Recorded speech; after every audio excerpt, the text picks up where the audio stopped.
ములుగు జిల్లా వాజేడు మండలంలోని తెలంగాణలోని ప్రముఖ పర్యాటక కేంద్రం బోగత జలపాతం వద్ద పర్యాటకులకు మరో కీలక సౌకర్యం అందుబాటులోకి వచ్చింది. మంత్రి సీతక్క బోగత జలపాతం వద్ద ఏర్పాటు చేస్తున్న ఇంద్ర మహిళా శక్తి క్యాంటీన్ను ప్రారంభించారు.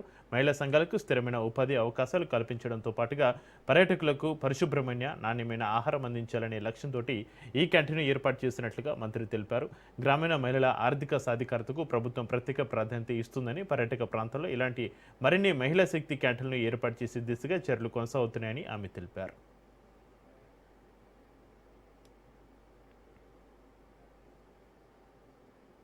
ఈరోజు ఏ అవకాశం వచ్చినా మన ముఖ్యమంత్రి రేవంత్ రెడ్డి గారు మహిళలకే ఇవ్వాలి అని ఇందిర మహిళా శక్తి క్యాంటీన్ గాని లేదా బట్టలు కుట్టే పని గాని ఊర్లో స్కూల్ బిల్డింగ్ అంటే కట్టించే పని గాని ఇప్పుడు ఐకేపీ సెంటర్లు గాని మళ్ళీ ఇప్పుడు గోడౌన్స్ కూడా 30 లక్షలతో ఇస్తున్నాం.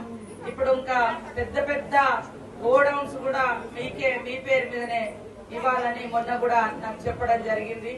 కాబట్టి ఇప్పుడు మారుమూల ప్రాంతాలలో ముఖ్యంగా మనం అంతా అడవిని ఆనుకొని అడవిని నమ్ముకొని బతికేటువంటి జాతులు మరి ఇక్కడ అడవిలో ఉండే అందాలను కూడా చూడడానికి ఎంతో మంది వస్తుంటారు. ఇంత దూరం వచ్చినాక వాళ్లకు ఇక్కడ ఏదన్నా తిందామన్నా లేకుంటే మంచినీళ్ళైనా ఓ కూల్ డ్రింక్ ఏదో ఒకటి కావాలన్నా ఏది అందుబాటులో ఉండదు. వాళ్ళు ఎక్కడి నుంచో తీసుకొచ్చుకొని అది వాడి ఇక్కడ పడేసిపోతారు.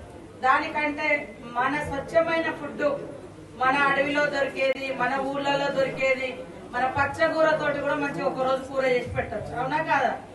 మన పుంటి కూర, పచ్చకూర, బచ్చల కూర అట్లాంటివి కూడా ఒక రోజు భోజనంలో పెట్టాలి. బయట నుంచి కొనుకొచ్చడే కాదు, ఇంకా మీరు పెరళ్ళల్లో కూడా మంచి కూరగాయలు కూడా మీరు పెంచవచ్చు.